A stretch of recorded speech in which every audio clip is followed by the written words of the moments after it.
కానీ 52% వర్షపాతం లోటుగా ఉంది.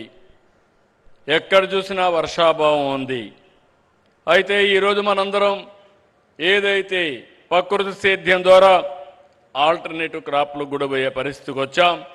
పప్పు ధాన్యాలు కానీ చిరుధాన్యాలను ప్రోత్సహిస్తున్నాం. ఈ సమయంలో ప్రతి ఒక్క రైతు కూడా గుర్తుపెట్టుకోవాల్సిన అవసరం ఉంది. ఒక సంక్షోభాన్ని సవాలుగా తీసుకుని రైతాంగాన్ని అప్రమత్తం చేసి ప్రత్యామ్నాయ పంటలే కాకుండా మళ్ళీ ప్రతి ఒక్క రైతు కూడా భూమిని ఖాళీగా పెట్టకుండా ఏం చేయాలో గైడ్ చేసే పరిస్థితికి వస్తున్నాం. దీన్ని సద్వినియోగం చేసుకోవాల్సిన అవసరం రైతులపైన ఉందని చెప్పి కూడా నేను మీకు తెలియజేస్తున్నా. ఇవన్నీ మనం చేయగలిగితే తాత్కాలికంగా మనం సమస్యను ఎదుర్కోవడం, శాశ్వతంగా నీటి సమస్యను పరిష్కారం చేసి వాటర్ సెక్యూరిటీ తెచ్చుకోగలిగితే సమస్యల పరిష్కారం అవుతాయి. ఈ సందర్భంగా నేను ఉపరాష్ట్రపతి గారిని మనస్ఫూర్తిగా అభినందిస్తున్నా. దేనికంటే ఆయన మాట్లాడినప్పుడు గోదావరి కావేరి నదుల అనుసంధానం కావాలి, దేశంలో ఉండే నదుల అనుసంధానం కావాలని కోరుకునే వ్యక్తి మన ఉపరాష్ట్రపతి రాధాకృష్ణ గారు. ఇది ఒక కళ, ఇది ఒక ఆశయం. మొన్నే దక్షిణ భారతదేశంలో ఉండే ముఖ్యమంత్రుల సమావేశం మన డిప్యూటీ పిఎం మన హోమ్ మినిస్టర్ అయినటువంటి అమిత్ షా గారి నాయకత్వంలో అయింది. అక్కడ ప్రపోజల్స్ పెట్టాం. 5 నదుల్ని కలిపే పరిస్థితి.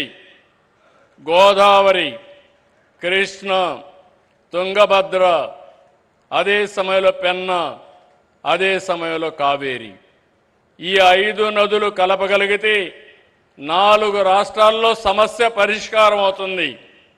నీళ్లు తీసుకుపోవడమే కాదు, దీనివల్ల కష్టకాలంలో ఇది ఒక స్టెబిలైజర్గా స్థిరీకరణ చేసే అవకాశం వస్తుంది. వారు తొందరలోనే దీనికి ఒక కార్యాచరణ తయారు చేస్తాను కూడా హామీ ఇచ్చారు. ఎందుకంటే ఒక్కసారి గోదావరి కావేరి పూర్తి చేసి ఆ తర్వాత గోదావరి మహానది పూర్తి చేసి అక్కడి నుంచి మహానది గంగా పూర్తి చేసి ఆ తర్వాత గంగా బ్రహ్మపుత్ర పూర్తి చేసుకుంటే సైమల్టేనియస్ కానీ 1 by 1 పూర్తి చేసిన ఈరోజు కొన్ని వేల టీఎంసీ నీళ్లు గంగా నుంచి సముద్రంలోకి పోతున్నాయి, గోదావరి నుంచి సముద్రానికి పోతున్నాయి. ఈ నీళ్లన్నీ మనం ఉపయోగించుకోగలిగితే ఇంకా దేశానికి తిరుగు లేదు. దేశ భవిష్యత్తు అన్స్టాపబుల్ అని చెప్పి మరొకసారి మీ అందరికీ విజ్ఞప్తి చేస్తున్నాను.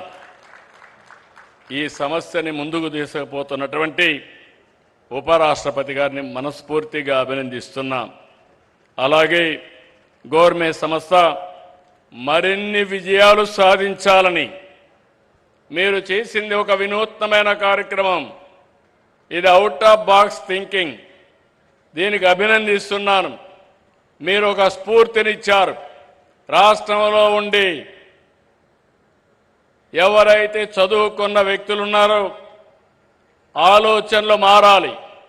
ఉద్యోగం వల్లనే ఆదాయం వస్తుంది కాకుండా మీరే 10 మందికి ఉద్యోగాలు ఇచ్చే పరిస్థితి రావాలన్న అభిమతం. మీరు చేసే ప్రతి ఒక్క పనికి ఈ ప్రభుత్వం పూర్తిగా సహకరిస్తుంది.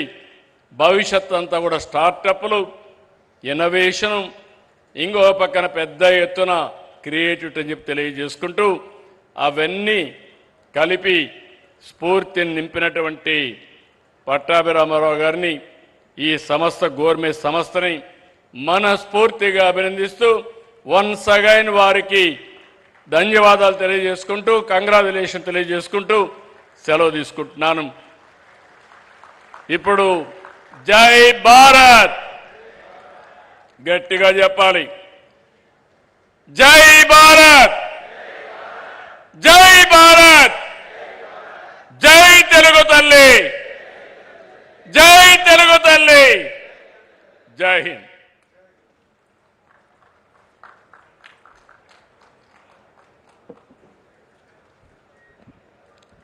Thank you, sir, for your inspiring and visionary address. Now, I respectfully invite the Honorable Governor of Andhra Pradesh, Sri S. Abdul Nazir Garu, to address the gathering. Sir.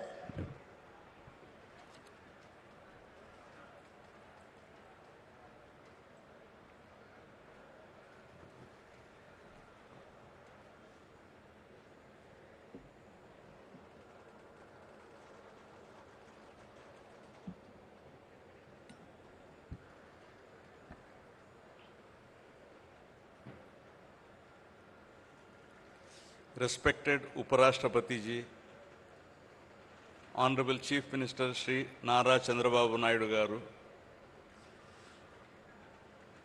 Shri Kinjarapu Achan Naidu, Honorable Minister for Agriculture, Cooperation and Animal Husbandry, Shri Nara Lokesh, Honorable Minister for IT, Electronics, Communication, HRD,